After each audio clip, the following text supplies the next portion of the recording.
जय हिंद दोस्तों। हम लोग सीटेट 2022 के लिए मैथ्स की प्रिपरेशन कर रहे थे, जिसके अंतर्गत हम सीटेट के जो पुराने पेपर हुए हैं उनमें जो मैथ्स के क्वेश्चन आए थे उन्हें डिस्कस कर रहे हैं।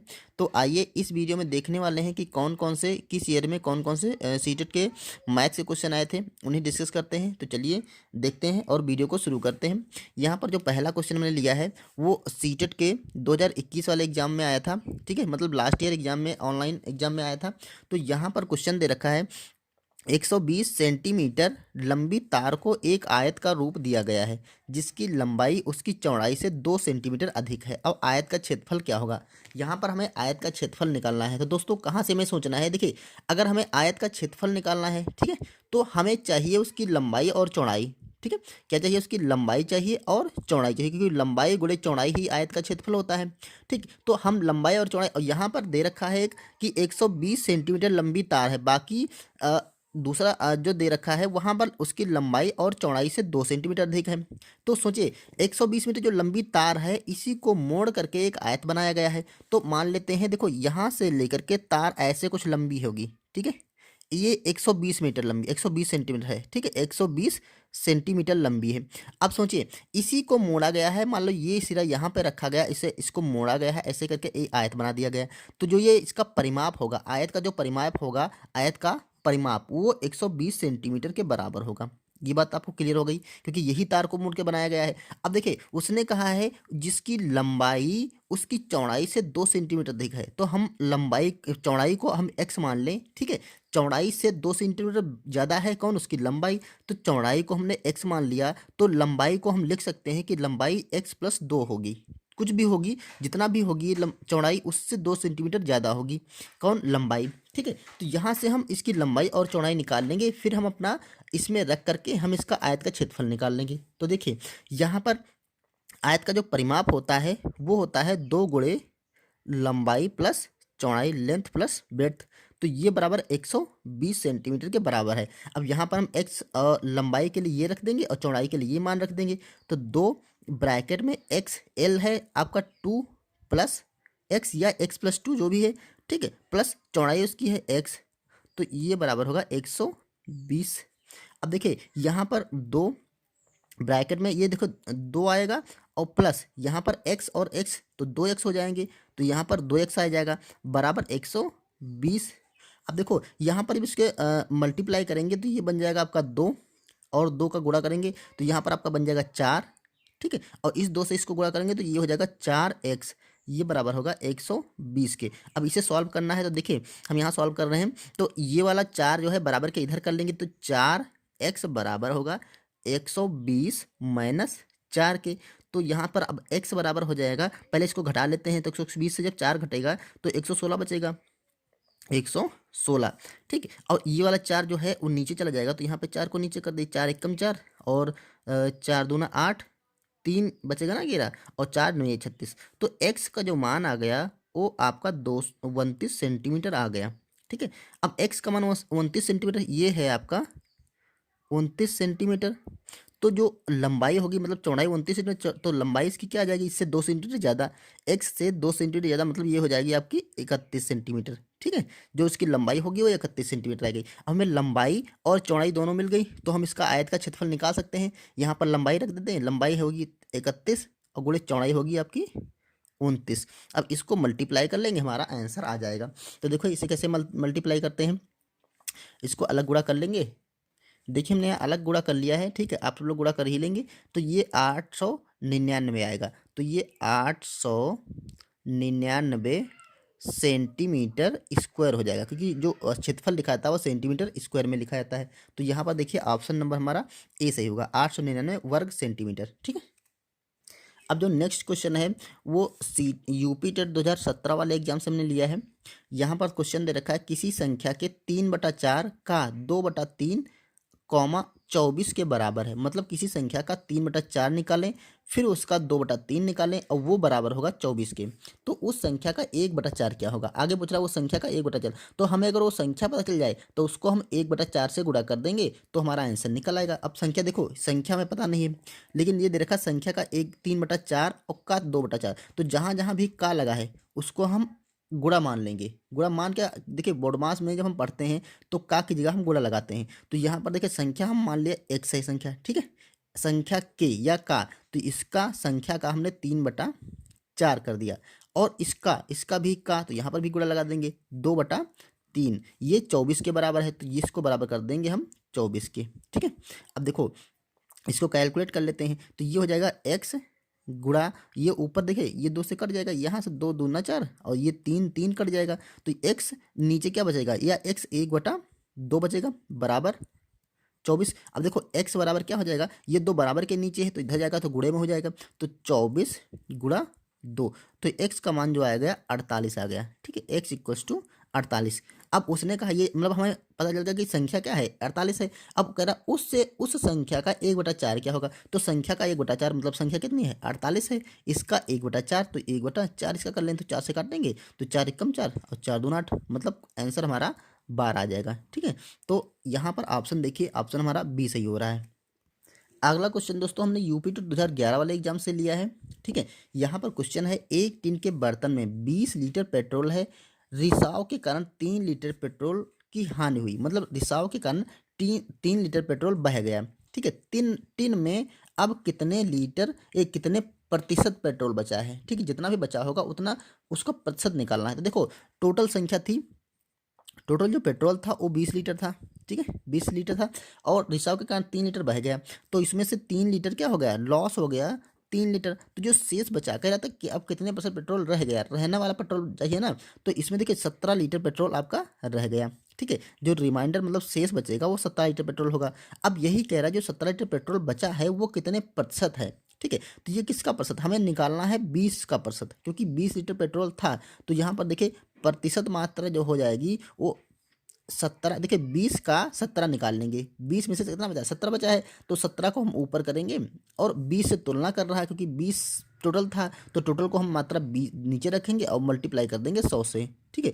ये प्रतिशत निकालने का तरीका जो होता है, तो देखिए यहाँ से ये जीरो कैंसिल हो गया और 2 से काटेंगे, 2 पंचे 10, तो ये आ गया 17 गुणा 5, तो 17 पच्चीस 85, तो ये सॉरी यहाँ पे 85% आ गया, 85%, तो यही हमारा आंसर निकल गया कि जो 17 लीटर पेट्रोल बचा वो 85% के बराबर होगा, ठीक है। तो ऑप्शन देखिए, ऑप्शन हमारा डी सही हो रहा है 85%, ठीक है।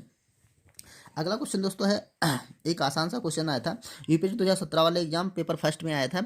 ये दे रखा देखिए सबसे छोटी अभाज्य संख्या है, इस टाइप का क्वेश्चन बहुत ही आसान होता है, बस आपको कुछ कैलकुलेशन करना ही नहीं इसमें। सबसे छोटी अभाज्य संख्या आपको पता है, देखिए सबसे छोटी अभाज्य संख्या आपकी है 2, और इसमें बहुत लोग कन्फ्यूजन में एक या जीरो लगाने के चक्कर में रहते हैं। देखिए सबसे छोटी अभाज्य संख्या एक, देखो अभाज्य संख्या जो होती है उसके दो ऐसे मल्टीपल होते हैं जिसमें एक तो एक होता है, दूसरा वह स्वयं संख्या होती है। दो ऐसे गुणनखंड होते हैं जिसमें एक वह होता है, दूसरी वो संख्या होती है, ठीक है। तो एक तो हो नहीं पाएगा क्योंकि एक में एक एक है, दूसरी कोई दूसरी संख्या नहीं है, एक ही करेंगे तो एक नहीं माना जाएगा, एक और उसका दूसरा कोई गुणनखंड होना चाहिए। और जीरो नहीं हो सकता है क्योंकि जीरो अगर यहाँ रखेंगे, एक यहाँ रखेंगे, यहाँ पर भी जीरो रखेंगे, ठीक है, तो ये बराबर आपका जीरो हो जाएगा। तो दो जीरो की कोई गुणनखंड हो ही नहीं पाते हैं, ठीक है, तो यहाँ पर जीरो भी नहीं होगा। और लोग यह मतलब जिसको नहीं जैसे पता होता तो क्या होता है, सोचता है कि दो एक सम संख्या है तो यह अभाज्य नहीं है, लेकिन ये अभाज्य संख्या है। तीन ये भी एक अभाज्य संख्या है, लेकिन इसका आंसर आपका दो ही होगा। तो ये आपको याद रखना है कि दो सबसे छोटी अभाज्य संख्या है और दो सबसे छोटी अभाज्य सम संख्या भी है। ये क्वेश्चन दोस्तों यूपी टेट के 2021 वाले एग्जाम में हुआ था, जो कि लास्ट ईयर ऑनलाइन था।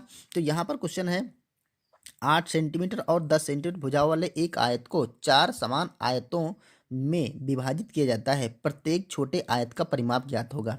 परिमाप क्या होगा, ठीक है, प्रत्येक छोटे आयत का परिमाप निकालना है। तो देखो एक ऐसा आयत बना होगा कुछ इस टाइप से, और ये कह रहा है इसकी जो 8 सेंटीमीटर और 10 सेंटीमीटर भुजा वाला, मतलब इसकी लंबाई होगी वो 8 होगी और चौड़ाई सॉरी लंबाई इसकी 10 होगी और चौड़ाई उसकी 8 सेंटीमीटर होगी। कह रहा है इसको 4 समान आयतों में विभाजित किया गया है। तो इसको 4 समान आयतों में अगर विभाजित करेंगे तो देखिए या तो इसको 2-3 तरीके से काट सकते हैं, ऐसे यहाँ से 2 3 और 4 ऐसे हो जाएगा, या फिर आप इसको ऐसे काट सकते हैं और ऐसे काट सकते हैं बीच से, तो ये भी 4 समान आयत में। लेकिन जो भी निकलेंगे उसका जो परिमाप निकलेगा वो सब सारे सभी तरफ से बराबर आएगा। तो देखते हैं, देखो इसको हम ऐसे काट लेंगे बीच से और ऐसे काट लेंगे, तो ये एक ये आयत बन गया। दूसरा ये, तीसरा ये और चौथा ये। तो चारों समान आयत बने और इनका कह रहा है परिमाप क्या होगा, आयतों का परिमाप क्या होगा। तो देखिए अगर ये है इसका 10 तो ये भुजा कितनी हो जाएगी, 5 हो जाएगी। और ये अगर 8 पूरी है तो ये हो जाएगी 4। मतलब अगर हम एक आयत यहाँ निकाल के देखें तो ये हो जाएगी 5 और ये हो जाएगी 4। तो ये भी 5 होगी और ये भी 4 होगी। तो इसका परिमाप जो होगा, परिमाप बराबर क्या होता है, 2 गुणे लंबाई प्लस चौड़ाई। तो लंबाई इसकी 5 है प्लस चौड़ाई इसकी 4 है। तो ये हो जाएगा 2 गुणे 9 बराबर 18 सेंटीमीटर। ठीक है, तो इसका जो आंसर होगा वो 18 सेंटीमीटर होगा। अब दोस्तों इस क्वेश्चन को कई तरीके से लगा सकते हैं। इसमें तो 18 इसका आंसर है, इसलिए हमने इसको इस तरीके से काटा। दूसरा ये है, इसको अगर हम दूसरे तरीके से काटेंगे तो आंसर बदल जाएगा, लेकिन उन्होंने ऑप्शन में कोई आंसर वो लिख नहीं रखा। देखिए अगर हम इसी आयत को ऐसे काटते हैं, ऐसे आयत बना है, अगर हम इसको ऐसे काटें इस टाइप से, 4 भाग बराबर बराबर हो गए और चारों आयत बने हैं। ठीक है, तो देखिए ये 10 सी, तो ये 2.5 आएगा, 2.5 आएगा, 2.5 और 2.5 बचेगा। ये जो लंबाई एक आयत की आएगी, चौड़ाई सॉरी, ये 2.5 हो जाएगी, क्योंकि 10 थी, 10 को हम 4 भागों में बांटेंगे तो 2.5 आएगी और ये 8 ही रहेगी। अब हम अगर एक आयत ये वाला लेते हैं, ये वाला, तो इसकी 2 गुणी लंबाई प्लस चौड़ाई करेंगे। ठीक है, तो 5 देखिए ये हो जाएगा 5 और 8 दूना 8, 8 16 और 5 21। ये इसका परिमाप बनेगा आपका 21 सेंटीमीटर, 21 सेंटीमीटर। तो 21 भी ऑप्शन में नहीं लिखा है। दूसरा तरीका, हम इसको ऐसे भी काट सकते हैं, जैसे ये आयत दे रखा था, इसको हम ऐसे भी काट सकते हैं, इस टाइप से 4 भागों में बांट सकते हैं ऐसे करके।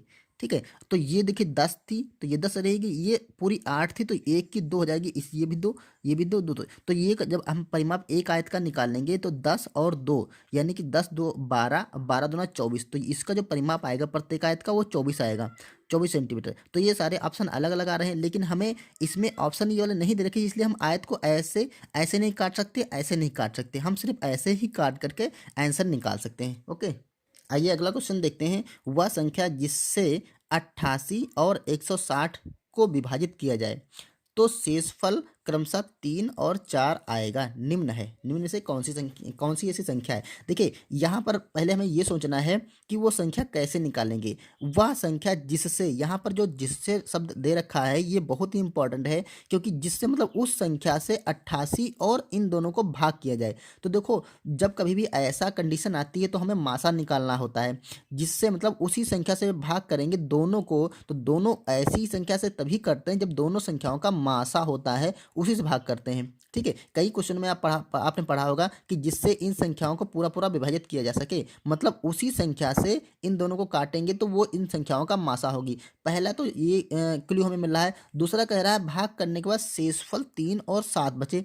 तो अब अगर देखें इसको इसको इन दोनों का हम मासा निकाल लेते हैं, 88 और 160 का, तो वो इन दोनों को पूरा पूरा विभाजित कर देगा। इसका जो मासा होगा वो इन दोनों संख्याओं को पूरा पूरा विभाजित कर देगा, मतलब हमारा जो शेषफल होगा, ठीक है, वो हमारा कुछ नहीं बचने वाला है। ठीक, तो ये तो गलत हो जाएगा, लेकिन हमें निकालना इसका मासा ही से है। देखिए तो हम क्या करेंगे, इन दोनों संख्याओं में हम क्या करेंगे, दो इसमें 3 घटा देंगे, इसमें 7 घटा देंगे। जब इन 3 घटा के 7 घटा करके निकालेंगे मासा, तो मासा इनमें से 7 कम का आंसर लाएगा। ठीक है, फिर जब भाग करेंगे तो हमारा इसमें इसको भाग करेंगे तो 3 बच जाएगा, इसको भाग करेंगे तो 7 बच जाएगा। अब देखिए ऐसा करना है हमें, इन संख्याओं से जो क्रमशः बचने वाले हैं वही घटा देना है। तो इसमें से हम घटा देंगे 3 और उसमें से घटा देंगे हम 7। तो देखिए यहाँ घटा देंगे तो यहाँ बचेगा आपका 85 बचेगा। ठीक, और यहाँ बचेगा आपका 3 और 5, मतलब 153 बचेगा। अब इन दोनों संख्याओं का हम निकाल लेते हैं मासा। ठीक है, इन दोनों संख्या का जो मासा निकाल लेंगे वही हमारा आंसर हो जाएगा। तो यहाँ पर देखिए, यहाँ पर 85 है और 153 है। तो देखिए दोनों संख्याएं 17 से कट रही हैं, तो 17 25 85, 17 सत्ती 100, 17 8 17 9 153, 17 9 153। अब ये संख्या ये 5 से कटेगी एक बार और ये 9 से कटेगी, तो यहाँ पर एक एक आ गया। तो दोस्तों मासा ऐसी संख्या होती है जो दोनों संख्याओं को काटती है। ठीक है, तो हमारा इस जो ये दोनों संख्या दे रखी इनका मासा 17 आ जाएगा। ठीक है, तो इन दोनों का जो मासा आएगा, ठीक है, मासा वो होगा 17, और 17 ही ऐसी संख्या है जो इन संख्याओं को विभाजित करेगी।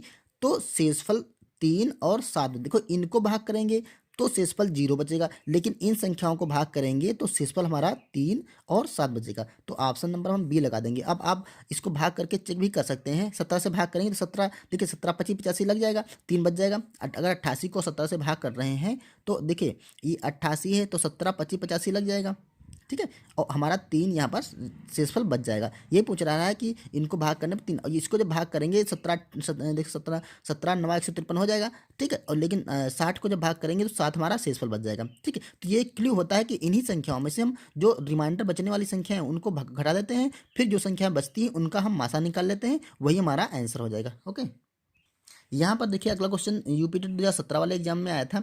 ये दे रखा था 12, ये दे रखा था 1,21,000, 12 को 12 से भाग देने पर शेषफल क्या आएगा। तो दोस्तों ये क्वेश्चन लगभग सब लोग कर लेंगे, क्योंकि इसमें से 12 से भाग करना है, लेकिन थोड़ा ध्यान देना है क्योंकि अक्सर कन्फ्यूजन वाला। देखिए अगर हम 12 से सीधे सीधे इसको भाग करेंगे 12, 10 और 12, तो कन्फ्यूजन यहाँ पर देखिए एक बार तो लगा देंगे 12 एकम 12, ठीक है। यहाँ पर तो कुछ नहीं बचेगा, यहाँ पर कुछ नहीं बचा, मतलब 0 0 बचा। अब उतार लेंगे हम एक, हर बार एक ही संख्या उतारनी है। अब देखिए कन्फ्यूजन में यहाँ पर बहुत लोगों को कन्फ्यूजन, देखिए एक संख्या उतारेंगे तो नहीं लग रहा है, तो यहाँ पर हम 0 लगाएंगे, फिर दूसरी संख्या लगाएंगे, उतारेंगे, ये वाली संख्या पहले ये नहीं उतारा, फिर ये उतारा, फिर नहीं लग रहा है, तो फिर से हम 0 लगाएंगे यहाँ पर, फिर हम संख्या उतारेंगे 1, तो यहाँ पर 1 अब लग रहा है 12 का पढ़ा, तो 12 से लगाएंगे 12 12 96, ठीक है। तो 8 बार लगाएंगे यहाँ पर, तो ये 96 लिखेंगे और घटा देंगे, तो ये 10 11 से 6 जाएगा, तो आपका 5 बच जाएगा, ठीक है। यहाँ पर 9 से 9 का 0, तो यहाँ पर 0। अब देखिए अगली संख्या उतार लेंगे हमारा 2, तो यहाँ पर 2 उतार लेंगे, तो 12 12 चौक 48, यहाँ पर 4 बार लगाएंगे, यहाँ पर 48 लिखेंगे और घटा देंगे, तो ये बचेगा 12 से 8 जाएगा तो 4 बच जाएगा, ठीक है। और यहाँ पर 4 से 4 जाएगा 0, तो हमारा जो शेषफल बचेगा वो ये शेषफल बच रहा है। तो यहाँ पर ऑप्शन नंबर हम डी लगा देंगे। वही पूछा था कि शेषफल क्या बचेगा, तो शेषफल हमारा 4 बचेगा, ठीक है। यहाँ पर दोस्तों ध्यान देना है बस, बाकी बस सिंपल सा क्वेश्चन था कि भाग करके हम शेषफल निकाल लेंगे। ओके, आइए अगला क्वेश्चन देखते हैं। ये क्वेश्चन सीटेट के 2021 वाले यानी लास्ट ईयर एग्जाम में आया था। तो इसमें क्या था, निम्नलिखित को आरोही क्रम में लिखने पर तीसरे स्थान पर होगी, मतलब कौन सी संख्या तीसरे स्थान पे होगी। तो सबसे पहले इसको आरोही क्रम में लिख लेते हैं। तो आरोही क्रम क्या होता है, बढ़ता क्रम। सबसे पहले हम सबसे छोटी संख्या लिखते हैं, फिर उससे बड़ी, फिर उससे बड़ी, फिर उससे बड़ी, ये होता है आरोही क्रम। और एक अवरोही क्रम होता है। तो अवरोही क्रम क्या होता है, घटता क्रम होता है। सबसे पहले बड़ी संख्या, फिर छोटी, फिर छोटी, फिर उससे छोटी, ठीक है। तो यहाँ पर हमें आरोही क्रम लिखना है, तो इन संख्याओं को हम आरोही क्रम में लिखते हैं, आरोही क्रम। और उसके बाद देख लेंगे कौन सी संख्या तीसरे नंबर पे आ रही है। तो देखो सबसे पहले सबसे छोटी संख्या देना। देखो पॉइंट के पहले हमें 9 सब में दे रखा है, ठीक। पॉइंट पहले 9 सब में देखा है, तो हमें पॉइंट के बाद चेक करना है। देखिए पॉइंट के बाद यहाँ पर 0 9 है, यहाँ पर 0 0 9 है, यहाँ पर 9 है, तो ये तो बड़ी हो जाएगी। यहाँ पर भी 9 है, यहाँ पर 0 9 है, तो 3 संख्याएं, एक ये वाली 0 वाली, एक ये वाली और एक वाली। इन तीनों में देखना सबसे छोटी कौन सी है। देखिए यहाँ पर 0 के बाद 9 आ गया, यहाँ पर 0 0 9 है, तो यहाँ पर दूसरा 0 भी आ गया, यहाँ पर दूसरी जगह 9 है, तो सबसे छोटी संख्या हमारी ये हो जाएगी, क्योंकि यहाँ पे पॉइंट के बाद 2 0 लगे हैं। तो ये 9.00 और 9। अब हमें देखना है इससे बड़ी कौन सी होगी। तो इससे बड़ी या तो ये संख्या होगी या तो ये संख्या होगी। तो देखिए यहाँ पर 0 के बाद 9 है, ठीक है, और कहाँ आगे कोई संख्या नहीं। यहाँ पर 0 के बाद 9 है, लेकिन आगे एक और संख्या दे रखी है, तो ये संख्या बड़ी होगी और ये संख्या क्या हो जाएगी, छोटी। तो यहाँ पर हो जाएगा 9.09, और उसके बाद ये आ जाएगा 9.09 और 9। अब ये संख्या 3 निकल गई। अब इन दो संख्याओं में हमें पता करनी है इन दोनों संख्या में छोटी संख्या कौन सी। देखो यहाँ पर पॉइंट के बाद 9 और 9 दे रखा है, यहाँ पॉइंट के बाद 9 और 0 दे रखा है, तो 9 और 9 वाली बड़ी होगी, 9 और 0 वाली छोटी होगी। तो ये लिखेंगे 9.909 और इसके बाद आएगी 9.990। तो ये इन संख्याओं का हो जाएगा आरोही क्रम। अब कह रहा था तीसरे स्थान पे कौन सी है, तो देखिए पहला स्थान ये है, ये दूसरा स्थान है, ये तीसरा स्थान है। तो ये संख्या हमारा इस क्वेश्चन का आंसर हो जाएगी 9.0099। तो 9.099 हमारा ऑप्शन नंबर बी सही होगा। ओके, तो दोस्तों ये थे कुछ क्वेश्चन जो कि सीटेट के प्रीवियस ईयर एग्जाम से हमने लिए थे। उम्मीद है आपको वीडियो पसंद आया होगा। अगर वीडियो पसंद आया तो इसे लाइक कर दीजिएगा, चैनल पर नहीं तो सब्सक्राइब कर लीजिएगा। मिलते हैं नेक्स्ट वीडियो में, तब तक के लिए थैंक यू।